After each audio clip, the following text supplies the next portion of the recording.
Hi, my name's Alicia, and I'm from Minneapolis, and you're listening to Two Broads Talking Politics.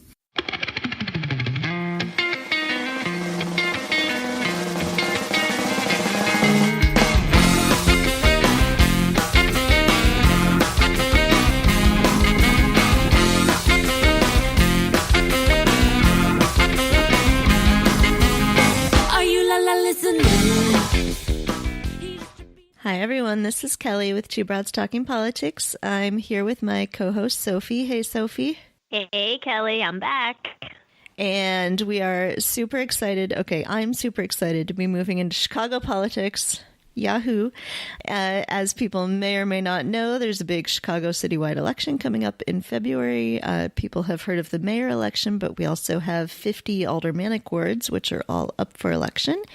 And today we are talking to Katie Sieracki, who is running in the 33rd Ward. Hi, Katie. Hi, thanks for having me on the show.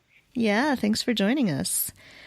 So could you just start by telling us a little bit about your background and why you've decided to run for alderman? Absolutely. So I have always paid attention to politics. I first volunteered on a campaign when I was 8 or 9 years old for the township supervisor's race. And I believe I attended my first phone bank in 92 for Bill Clinton. So I've always been aware and always voted reliably. But it was, as so many people, the election of 2016 that really made me decide that it's not just enough to pay attention to politics and talk about it on Facebook or with my friends, that if we really want to make our communities and our country the place that we want to live in, that we need to step up and do more.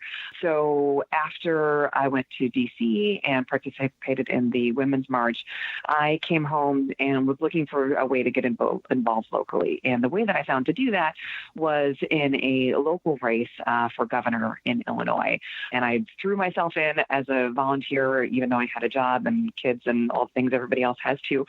And I found that I really enjoyed the positive atmosphere that you find in a grassroots campaign. And it was really something that helped me get through that time, knowing that I was working on something that I really believed in. So that's sort of my start into feeling like politics might be a path for me. But honestly, as recently as about a year and a half ago, I didn't think that I would be the one on the ballot. People had suggested it to me throughout that process, thinking, Katie, maybe you should run for office. And I almost just brushed it off because as women, I think we need to be asked 6 or 7 times before we really take that seriously.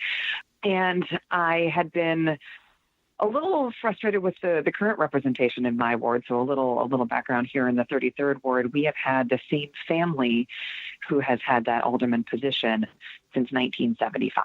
So that was even before I was born. And what happened is the previous alderman, Dick Mell, had retired in the middle of his term, and the mayor appointed Dick Mell's daughter to the position in a very sort of Chicago way. So after the other elections that I was working on ended, I decided that I didn't necessarily need to wait for another candidate to step up who had the same values that I had and wanted to bring a positive change, that I could actually be that candidate. And so throughout the experience of working on politics, as well as some other personal experiences I had with my family, we decided that this is something that I want to do. And that if I wanted to make that change in representation, one that I actually felt was representative of the people who live in our communities, that I could be that person and step up. So a little bit of background for listeners about Chicago City Council. So I mentioned there are 50 wards. Technically, the elections are nonpartisan, but there are 48 Democrats, 1 Republican, and 1 independent. So this is not typically in Chicago a matter of, one party against another. They're, nonpartisan, but, sort of almost primary kind of elections. And the other thing about these seats is that people tend to stay in them a really long time. They're fairly lucrative positions for people. And so a lot of places, people stay in them a long time. And, it's kind of hard to break in the ranks. Like you said, this seat has been in the same family for a really long time. And that sort of thing is true in a lot of wards in the city. Yeah, we definitely have a little bit of a family dynasty situation happening in several parts of the city. But I think that's changing. We've already had at least one retirement happen that was sort of an end of one family dynasty. There are several other races that are happening throughout the city. And I think that Chicagoans are really ready for new representation and for people who are in it for the right reasons and in the race and in the position to actually serve their communities. Can you tell us give us a little bit of a feel for the 33rd Ward? I lived in Chicago for 2 years, but I haven't lived there in 4, and we have a national podcast, so a lot of our listeners haven't lived in Chicago. Can you just give us sort of an idea of where it is and sort of what types of people live there? Absolutely. So the 33rd Ward is one of the most diverse in the city. It encompasses part of 3 different neighborhoods in Chicago. So the ward boundaries don't necessarily relate to the neighborhood boundaries. And the 33rd Ward is part of Albany Park, part of Irving Park, and part of Avondale. And to give a geographic reference there, that's a part of the northwest part of the city. If you're looking at a Chicago L map, for example, I live up near the end of the brown line. Part of the ward is then by the blue line as well. So it's sort of on the west part of the Chicago River, the northwest part of the neighborhood or of the city. And it is, as I said, some of the most diverse neighborhoods in the city. So what are some of the issues, both that are really driving you to run, but also that you're hearing from people as you talk to them around the district? One of the most important issues here in the city of Chicago is fully funding our public schools and making sure that our students have the right services within those schools. So I mentioned a little bit about a background of personal experience in our family that really solidified my decision that if I wanted to make the city of Chicago and our neighborhoods a place where I felt like everyone is valued, then I needed to step up. And the personal experience that I'm talking to has to do with school. So I come from a family of teachers. I am not a teacher myself, but my father, my grandfather, my grandmother, my mom has her teaching degree, but this whole family of teachers. And I also have 2 children who attend Chicago public schools. And a couple of years ago, the EPS administration decided to bring in a group of high-priced outside consultants to cut the budget, and they did it on the backs of the students that needed it the most, and that was the special education budget. And my family was fortunate, even though I do have a child who receives special education services, because we had great advocates both within and outside the school. And so our child is doing very well, but that is not the case for a lot of students in the city of Chicago. A lot of them have been delayed or denied services, and their parents are still fighting to get those services. So I think it's important to have someone who understands schools and how important that is to represent them in city council. So schools are definitely top of the priority list. Also, in our neighborhood, as I mentioned, it's one of the most diverse areas in the city. So it's very important that we preserve that diverse community by keeping the ward affordable and accessible for everyone. And that's something that I hear a lot when I'm talking to neighbors at the doors as well. And third, the issue of accountability and transparency. Chicagoans are really sick of our infamous reputation for Chicago politics. And like them, I am ready for more accountability from our elected officials and more transparency about what's actually happening in city council. And so those are 3 of my driving issues. You did some canvassing to get, I believe, a non-binding referendum about lead, clean water, and lead in the water. And you've written a piece on Medium about lead in the water. This is kind of the story that no one is talking about. We hear a lot about lead in Flint and places like that, and nobody's talking about how really terribly out of date our water infrastructure is in Chicago. Can you expand a little bit on that and what you would like the city to be doing? Yes. So this is something that I worked on along with my volunteer team this past summer. And what we did is we got a non-binding referendum on 7 different precincts within the ward, essentially asking the voters, would you like city council to hold public hearings about the state of our drinking water? Because, and it's an interesting thing here in Chicago, the city of Chicago actually mandated the use of lead service lines, which are the lines, of course, leading from the water main, which runs along the street, into our homes. They mandated that those lines be lead until 1986. This is literally decades after other cities stopped the practice, and they only stopped because the federal government outlawed it. So we have a very large problem, a large-scale problem here in the city of Chicago with lead pipes. And although we are investing quite a lot of money into changing the water mains out, those lead service lines, according to the plumbing code, are the responsibility of the individual homeowner or property owner to switch out. And it's, of course, very expensive to change those out. An estimate is somewhere around, $15,000 or so. And that's just out of reach for most homeowners in the city of Chicago. And so there needs to be a way that we can address the issue, because it's a problem that city council is refusing to even discuss. And this, again, goes back to the issue of accountability and transparency. And it's a prime example of something that is the most basic function of government, which is to make sure that our citizens have clean drinking water, and our city council is refusing to even discuss the problem to figure out how we can address it. And this is not to alarm anybody. We're not in the same situation as Flint. We didn't change the water source. We actually have a wonderful water source in Lake Michigan, but the problem is how it's actually being delivered to our homes. And there's been some good reporting on this from the Chicago Tribune and WBEZ, which is our NPR station, about the scale of the problem. But according to the Tribune study, where they analyzed the results from about 3,000 homes, they found that 70% of us have detectable levels of lead in our water, and 30% of us have elevated levels of lead, an amount that wouldn't be allowed in bottled water. So this is certainly a problem we need to be discussing. It's, as I said, it's symptomatic of the larger problem of accountability and transparency, or the lack thereof, in the city of Chicago. And so this was something that I wanted to bring to light to folks so that they can be aware of the issue and take action on their own.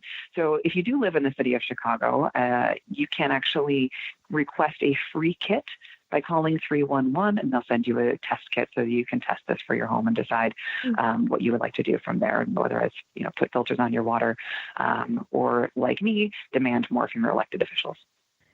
Earlier this month, we had a midterm election, and with that midterm election, we saw record participation and excitement about the election.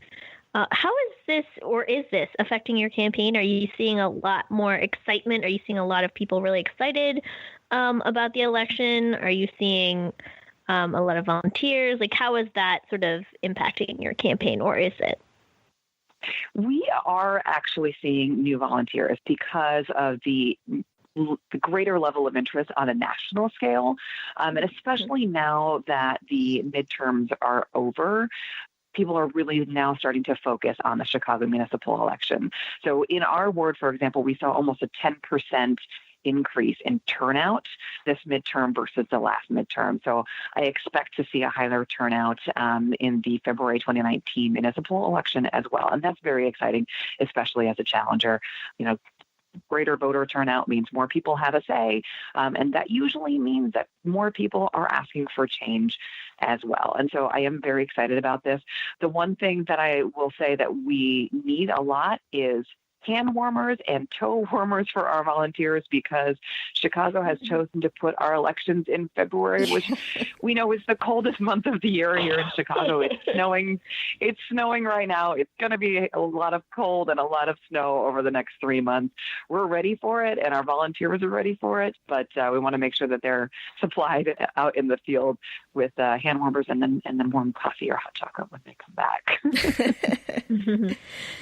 What is it like knocking doors? I live in the city, on the other end of the city from you, and I'm not sure anyone has ever knocked on our door for an election, or if they have, we haven't answered. So, what is that like in the city? I imagine it's quite a bit different than doing that sort of thing in the suburbs.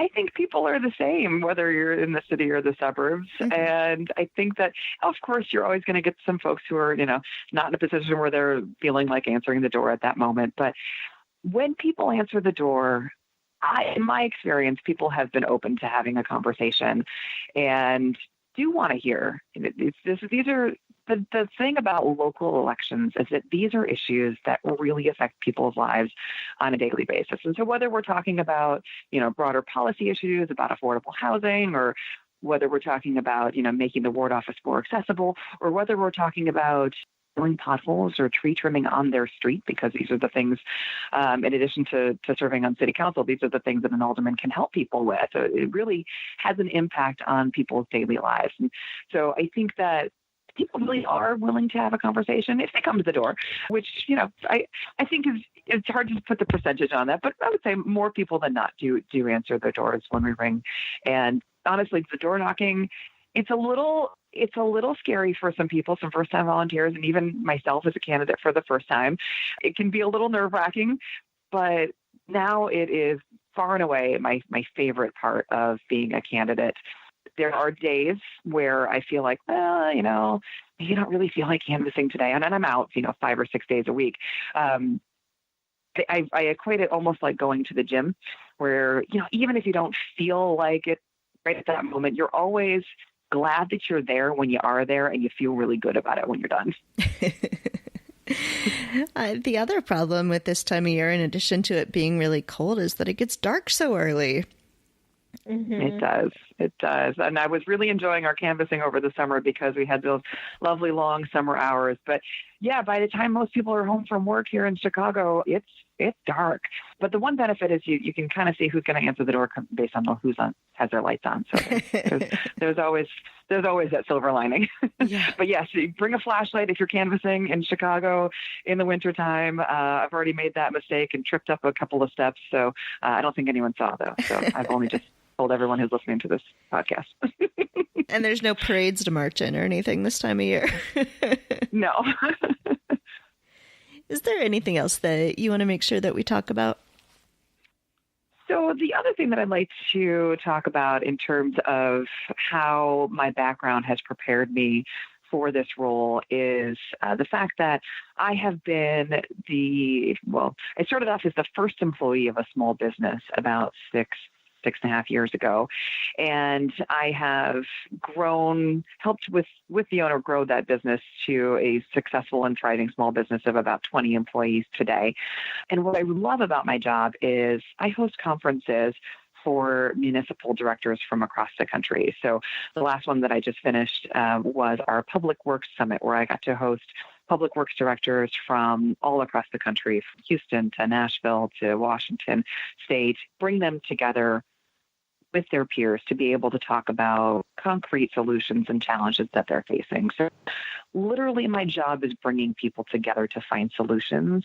And this is the experience that I think is really going to help the residents of the 33rd Ward be able to come together and bring to the ward office their vision of what they want the 33rd Ward to look like, so that we can create a plan as a community. And also, that experience will help on city council by being able to build coalitions, because at the end of the day, if you want something done in city council with 50 aldermen, you need to get 26 votes. So I believe that my experience with bringing people together will really help both in city council and in the board, and I'm looking forward to being able to provide that service for our community. Excellent. If our listeners would like to help out your campaign, how can they do that? The easiest way is to go to our website, which is katie2019.com. That's KATIE 2019.com. And there are two very concrete ways to help, and they're both big red links at the top of the page. You can either click on Get Involved, and you can get involved even remotely by doing text banking or phone banking or writing postcards. And the other way to help is to donate. As I mentioned, there are supplies that we need for our volunteers in Chicago in case people don't answer their doors, or if they're in apartment buildings that I can't get in to physically knock on their door to talk to them. The way that we reach them is by mail. So donating is also a very helpful way to help in this campaign, as well as any campaign that you're interested in. Excellent. Well, thank you so much for talking with us. Congratulations on getting all your signatures in and getting officially, when do they officially say you're on the ballot? But your signatures are in any case. My signatures were in last week. Yeah, the first day to turn them in was November 19th. There will be the final filing day is tomorrow, so there'll be a few more candidates that will file tomorrow. And then we should know in about a month's time if we're challenged and what our position is on the ballot and all that information. All right. Excellent. Well, thank you very much. And we'll put links to your website up on our website as well. And I think it's really, really fantastic. As a longtime Chicago resident, I'm thrilled that people are challenging aldermen and not letting these positions just stand forever and ever. So thank you for running. Time for some fresh faces. Thank you so much. Thank you, Kelly. Thank you, Sophie. I appreciate you having me on the show.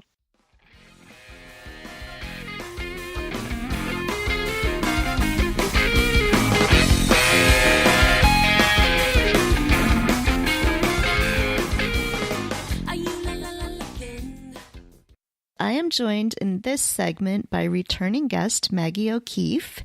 Maggie was on episode 9 way back over a year ago when we were still a very new podcast. In fact, Maggie was the very first guest we ever had on who we didn't know personally. So now Maggie is running for 40th Ward Alderman in Chicago. Hi, Maggie. Hey, thanks for having me back. Yeah, thanks for joining me again. So let's start with just a little bit of background. Who are you and why are you running for alderman? Yeah, I started organizing deputy voter registrar trainings back in the late 2016 after the presidential election. I felt super defeated, and so I felt like I needed to do something with that energy, like a lot of progressive women and people across not only Chicago, but the country. And I found my lane in voter registration. So what I ended up doing was organizing trainings to over 500 people across Cook County. And then we registered voters, thousands of them ahead of the midterm 2018 election, which is exactly what we were going for here in Chicago. We saw record numbers of millennials turning out to vote. And my particular focus was on high school students and going into high schools and talking to them about the issues that impact them and their day-to-day versus something that would be impactful to me, right? How high school students are feeling and getting out to vote is completely different than adults. And so I really made it my mission to go out and talk to as many young people as possible. And I'm very happy to see the progress. On top of that, I also worked on campaigns. I worked on 6 different campaigns in the midterm election, 4 judges. I worked for Fritz Kagi for Cook County Assessor, and then I also worked on an Illinois governor's race as a super volunteer for Amaya Pawar. And that really honed my skills to run for office myself. I love the alderman position because it is so local. We're talking about potholes. We're talking about infrastructure. We're talking about the things that impact people's everyday lives. And I'm running to bring integrity back to our local office here in the 40th Ward in Chicago. All right. And for people who don't know Chicago very well, where is the 40th Ward? 40th Ward is on the north side. So we are about 2 miles west of the lake, and we go up to the Chicago River. So what is the 40th Ward is where my husband was living when we met, and so our first date was in the 40th Ward. And it changes, right? Due to changing of district mapping, it changes every so often. So really it encompasses Bowmanville, Andersonville, West Edgewater, West Ridge, Budlong Woods, Lincoln Square, Ravenswood, and a little teeny tiny bit of Rogers Park. So I know you have been out knocking on doors. You have a video on your website where you talk about starting in February. So started in cold weather. You're back to cold weather now. what are you hearing from people as you go around and you knock on all those doors? Yeah, I was just out knocking this evening. People are ready for change.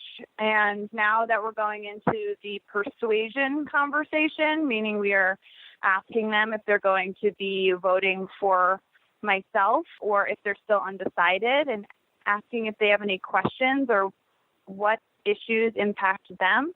Most of the time, people are talking about that they know that the current alderman has been in office for 35 years, that they know that he reaps benefits for being in office for a long period of time, that his developer friends and family is reaping the rewards of him being in office. And so they're ready for that change. On the flip side, you go more towards where he lives, which is on the western part of the ward, and people are okay with the status quo.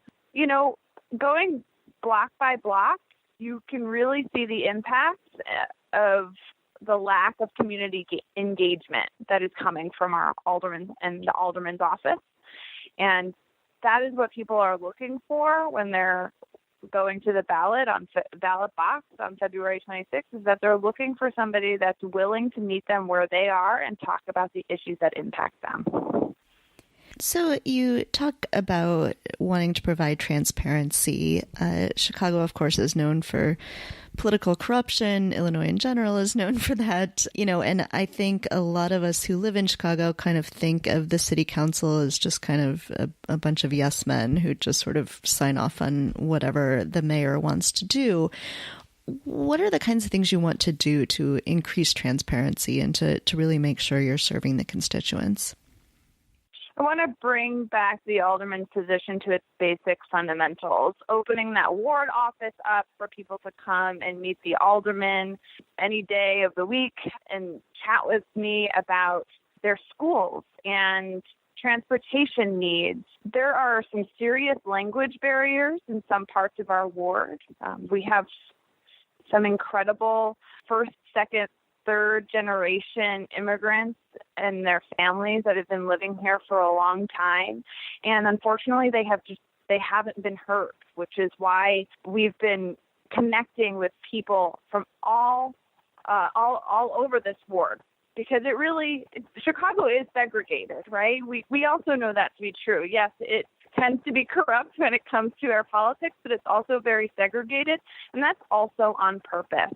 And so when we're going out and talking to residents, we are doing as much as we can to reach everybody, even if there is that language barrier there. So 2 weekends ago, we hosted a multilingual play date. We had a woman who could speak 6 different languages, and we were able to connect with not only the kids and give them a place to play for a couple of hours, but also to connect with the parents about their issues as well. So really just the basic fundamentals of being an alderman is being that community liaison that is willing to listen and willing to find solutions rather than create problems. So we talk a lot about moms running for office and them thinking about issues for little kids and doing things like play dates. But you don't have any kids and you're doing things like play dates and talking about public education on your website, on your platform. So talk a little bit about what drives that and how you want to be representing the kids of the ward as well. Yeah, even though I don't have my own kids, I have super young siblings. So my sister's 17, my younger brother is 21. So I really grew up taking care of them. But then also some of my first jobs were babysitting. I was a camp counselor right after college. So this is just something that I'm prone to, that I'm used to, is thinking about children, because when we are thinking about children, we're also thinking about working families, and we're also working for working families. So one of the top thing that we talk about all the time is equity in education, because the school day doesn't end when the bell rings. I also talk about after-school programming and the basic needs that our families need in order to take care of their children. The the fact is that a lot of families, they send their kids to school, and that is the majority of where their time is spent, is at school and with their peers and with their teachers and not with their family members. So we need to ensure that our education, our system here with CPS is thriving, and to have a good relationship with the teachers union. So talk to me a little bit about what it's like to campaign for a race like this. So everybody on the ballot essentially in Chicago for city council is a Democrat. And, you know, a lot of places, I think people don't think that much about the aldermen. Incumbents tend to win because their names are recognizable to people. So, you know, you talked about knocking on doors and doing things like play dates. What are the other kinds of things you do to run for an office like this? How do you get your name out there so enough people know that there's an election going on and that you're a candidate? Digital marketing, for sure. It's what I do for a living. So I feel really blessed to have that skill set.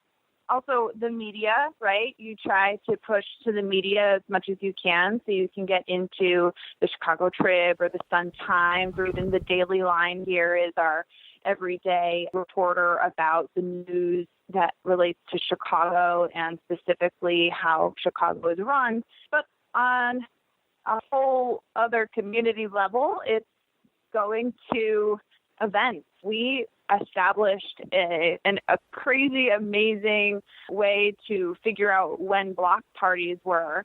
And I was hitting up 4 block parties every Saturday. And, you know, people were very thankful that I stopped by. They were like, they were surprised, you know, oh, we've never had our alderman come to a block party.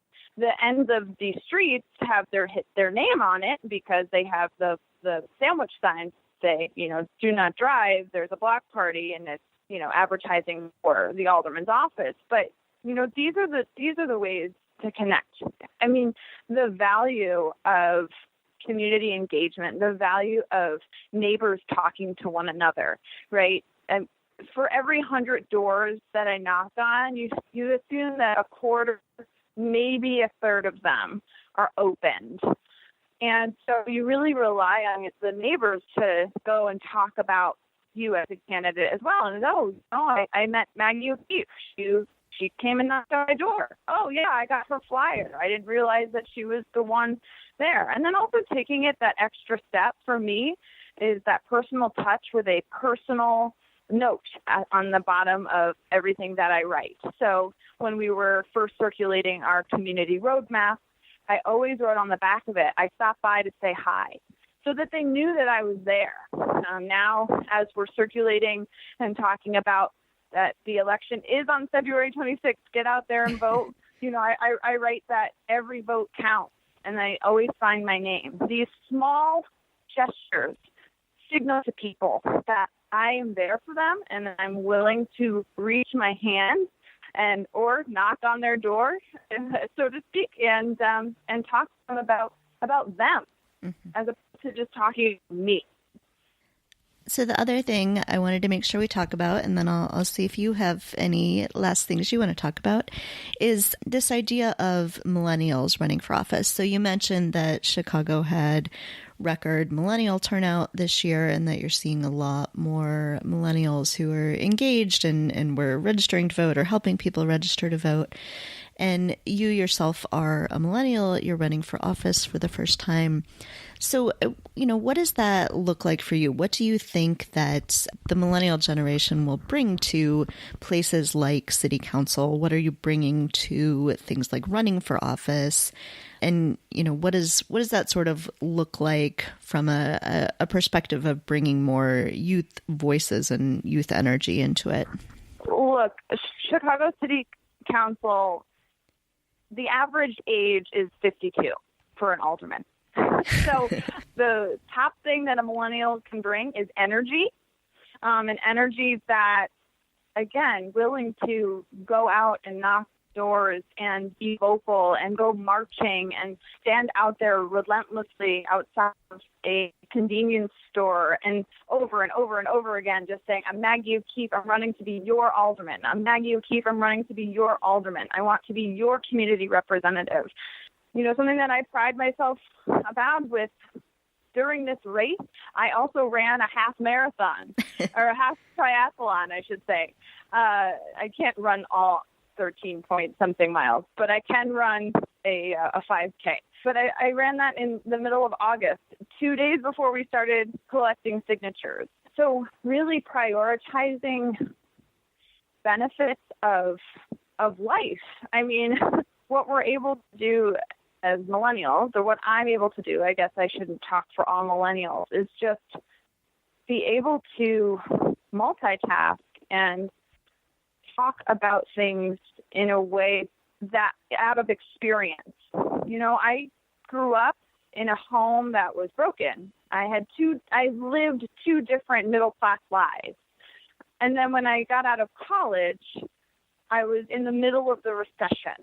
These are things that have provided me, my story provides that energy, that movement towards better, movement towards good because of what I've simply experienced. So I bring that every single time I go to a door. I think about my mom who makes $12 an hour. I think about my 17-year-old sister who every time she hears about a school shooting is scared to go to school, right? These are things that have impacted my life, and therefore I know that's impacted others. And so bringing those experiences, not only my own, but of the people that I love the most, into the fold and talking about those things and being that active representative. Is there anything else that you want to make sure to talk about? So my average donation is $48. From people like you listening, if you have $48 to give, I would love to have it. And then you'll get a call from me and be like, how did you hear about us all the way out in Utah or Pennsylvania? We also do some really great grassroots things like postcard parties. So we are dedicated to writing 3,500 postcards to people across the 40th ward who we know are going to show up to vote, or at least vote regularly and maybe need that final push. And so if you want to write postcards or provide us postage, we have our hands open, and we are willing to send you postcards to help us write those. We'll send you scripts, and then once we're ready to launch them in January, provide you with those addresses, and voila, we can reach as many voters as possible. This race is going to be won not by money, but by my feet. I've always said that this is a foot race, and so we're gonna keep it that way. Mostly because I don't see us exceeding $100,000, and I'm not ashamed of that. I'm actually pretty proud that we can run a graceful campaign without having to take money from corporate PACs or from anyone that is devious and wants something from me at the end of it. So if you have to help us, that would be great. Otherwise, head over to Maggie2019.com. My Twitter is @Maggie OK. Facebook, Facebook.com/Maggie J. O'Keefe. And I look forward to hearing from you. You can also drop me a line over at info@Maggie2019.com. I'd love to hear your feedback. All right. And we'll put links for that up on our website as well.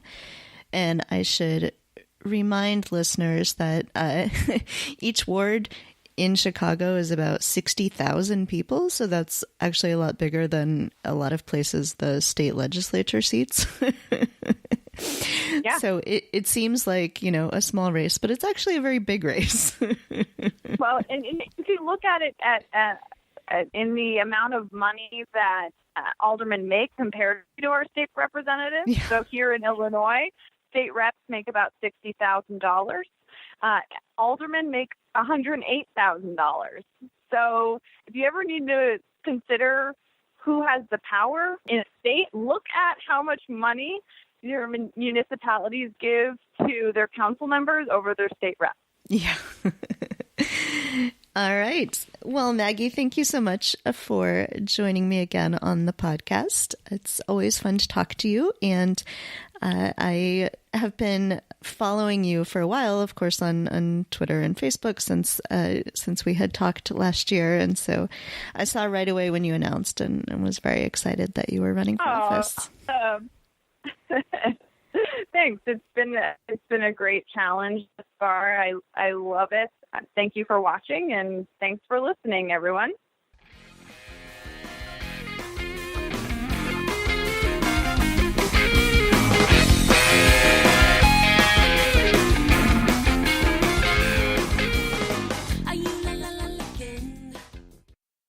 I'm on in this segment with Marianne Lalonde, who's running for alderman of the 46th Ward in Chicago. Hi, Marianne. Hi, Kelly. How are you? Doing well, thanks. Great. So I'm going to start you off with our usual first question. Just tell me a little bit about your background and why you're running for alderman. Well, I am a scientist. I studied environmental science and renewable energy. I did a PhD in chemistry at Northwestern, and when I finished, I had a really cool experience where I worked as a science policy advisor in the U.S. Senate. So I was working in Senator Sherrod Brown's office for a year, and it was just a great experience. Really started to understand what kind of impact that a scientist could have in politics, and just feel that my civic involvement was really important. So after that experience, I decided I always wanted to be civically involved. And when my term was over there, I moved back to Chicago, where I had completed my PhD, and I just dove headfirst into my community. I became a block club president, joined a park advisory council committee to save Uplift High School, which is a high school in my ward that's severely under-enrolled, North Lakeshore Drive Study Task Force, which is a highway task force, and the Associates Board of a women's homeless shelter called Sarah's Circle. And through my community involvement, that's when I started to understand that there were some issues in the 46th Ward that I didn't like the way our current alderman was resolving. And I felt that given my background and my experience in politics, it was a great opportunity for me to step up from being a block club president and to take my community involvement further, continue to build on the work that I've already been doing with a run for city council. Excellent. And where is the 46th Ward? The 46th Ward is on the lakefront. We have Montrose Beach. We are just north of Wrigley Field, where the Cubs play. It's a great neighborhood, really racially and economically diverse. And it has some notable Chicago landmarks like the Green Mill, which is a jazz lounge, the Aragon Theater. Just a really cool historic district. And it's the district I lived in when I moved to Chicago, so that makes it very special. So what are some of the things, as you've been talking to people around the ward and as you've been serving in these capacities, what are things that you're hearing from people? What are some of the issues that they're really concerned about? So when I'm knocking on doors, I hear a lot of the same things from my neighbors, despite their background or their income level. And some of those things are the importance of public safety in our community, the preservation of community assets, including parks, schools. There's an access point to Lakeshore Drive in our ward that we're in danger of losing, that neighbors really want to protect. It helps us get to other parts of the city. And affordability is another big issue in my area. We have a lot of new housing going in, and much of the housing that's going in is priced higher than the housing that's already in the ward. And what are the things that you think it's important to have a scientist on city council? So I don't think that's usually when I think about aldermen, people on city council, I don't think about scientists being there. So what are some of the issues that you think having a science background is really going to be helpful with? Well, I think what people are immediately drawn to is scientists in politics can advocate for science-based issues, which is true. They can advocate for healthcare accessibility. They can advocate for the environment. We have a goal with our local Sierra Club to reach 100% renewable energy by 2035 that I support. So those are examples that are more obvious. But I think what I learned as a scientist in the government is that you have these skills that are really important regardless of what level of government that you're serving in. And those are the ability to look at data with a critical eye, the really detail-oriented approach to reading legislation, so you're often able to spot loopholes in laws before the laws are passed. And overall, you can serve as a BS filter for any sort of outside interests that want to come in and create laws that are favorable to them. So there was just, of course, a big government report on climate change was fairly devastating. What are some of the things that you think the city can be doing to make sure that at least Chicago is helping reverse some of the problems with climate change? Certainly the transition to renewable energy is a high priority, but there are even smaller ward level things we can do. In my ward, we have 2 bird sanctuaries that are on the lakefront. They're right in a migratory bird path. And we've just constructed one high-rise, and there's development plans ready for another. And these high-rises are glass front, and they face the bird sanctuaries. So we're seeing an increase in migratory bird deaths as these birds are flying into the buildings that they can't distinguish from the horizon. So even something as simple as preserving the wildlife in your community can make a lasting impact on climate change. So what is the energy like in Uptown as you're going around, as you're talking to people?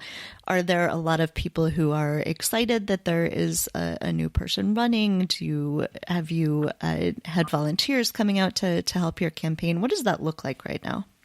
One of the most wonderful things about my volunteer group is how many of them I met canvassing myself, where I knocked on their doors and now they're coming out every week. So I think there's a strong passion for a new leadership in the 46th Ward, and it's exciting to see every day. You mentioned earlier that there were some things that you wanted to see done differently than the way the incumbent is doing them. What are some of those changes that you want to make? So one would a change in the level of transparency in decision-making and increasing public input. So we have this highway on-off ramp to Lakeshore Drive at Wilson Avenue, which is right in the middle of the 46th Ward, and it's just a vital on-off ramp. It serves our local hospital, city college, fire station, and a high school, all of our community assets. And for over a year, CDOT and IDOT, our local transportation authorities, have been redesigning Lakeshore Drive for reconstruction in the mid-2020s. And none of their current plans involve retaining this on-off ramp at Wilson Avenue. So I'm a member of the North Lakeshore Drive Study Task Force, and I've been fighting to keep the on-off ramp open.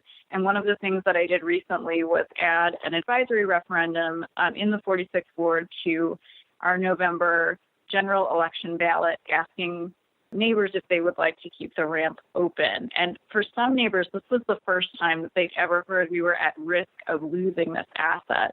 So I think we need to communicate better between the alderman's office and the citizens in the 46th Ward. And I also think we have made some irresponsible decisions with respect to the kind of housing that's being built in the 46th Ward right now. It's very high cost. A lot of the units are small. They are studio and single bedroom units. And we have some under-enrolled schools where we could really use some more working families in our ward who are going to invest long-term, raise their children in the 46th Ward. And that's just impossible in a studio or one-bedroom apartment that is really high cost. So when we're doing this housing construction, we need to think about affordability, about size moving forward.